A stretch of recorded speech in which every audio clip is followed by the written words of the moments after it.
Before this bottle inspired me to see every US national park, I'd already visited 12. So let's quickly recap, starting in January of 2016 with the Saguaro National Park, just outside Tucson, Arizona, which is basically a forest of the biggest cacti you've ever seen, and whilst impressive, not the biggest wow factor. Next was in April of 2016, the Sequoia National Park in California, about a 3-hour road trip from LA, boasting outrageously huge trees, including the largest in the world, good old General Sherman. Definitely more wow in this place. My first of 2 trips to Zion National Park in Utah was August 2016. This is probably the main attraction, called the Narrows, and it's a must-do. That's me again in September 2019. This view is on the Zion Canyon Overlook Trail. The other must-do is the Angel's Landing hike, but definitely not if you're afraid of heights. The views are stunning and gets your heart rate going from both a strenuous elevation gain and some tricky narrow sections.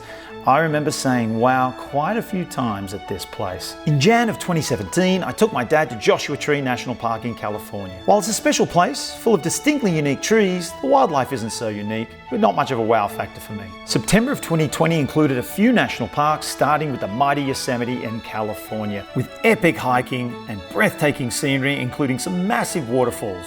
I definitely saw what all the fuss was about, 92% wow. From there, I drove to Glacier National Park in northern Montana. The hiking and scenery were incredible. That's the Avalanche Lake Trail. Try to avoid winter to avoid road closures.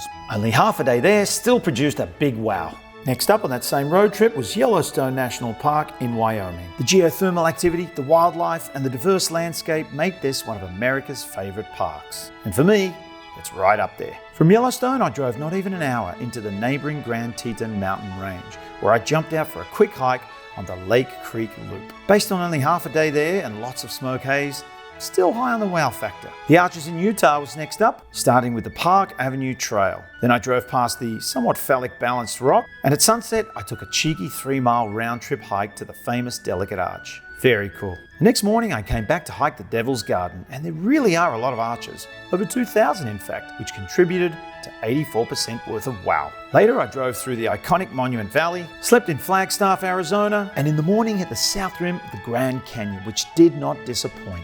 I quietly oohed and ahed while hiking the Kaibab Trail, without vomiting, I might add. I also came back a year later to catch it at sunrise, and what can I say? The Grand Canyon really is grand. Fast forward to park number 11 in July of 24, Big Bend in Texas, where I only breezed through for a sunrise drive really. That's called Mule's Ears in the background and my best mate's dog Cheslin in the foreground. Maybe if I'd seen more, the wow factor would have been higher. The next morning we hit White Sands in New Mexico, which nearly didn't happen thanks to nearby missile testing. Be sure to check the park website for these. Once the gates opened, I basked in the whiteness. Here's my mate in soul search mode. I even got a little trot in like the good old Wander Sandhills days. If you know, you know. This place was impressive, but a little samey, 71% wow. So that's 12 stickers to kick off the new water bottle. Find out what National Park number 13 is in the next video.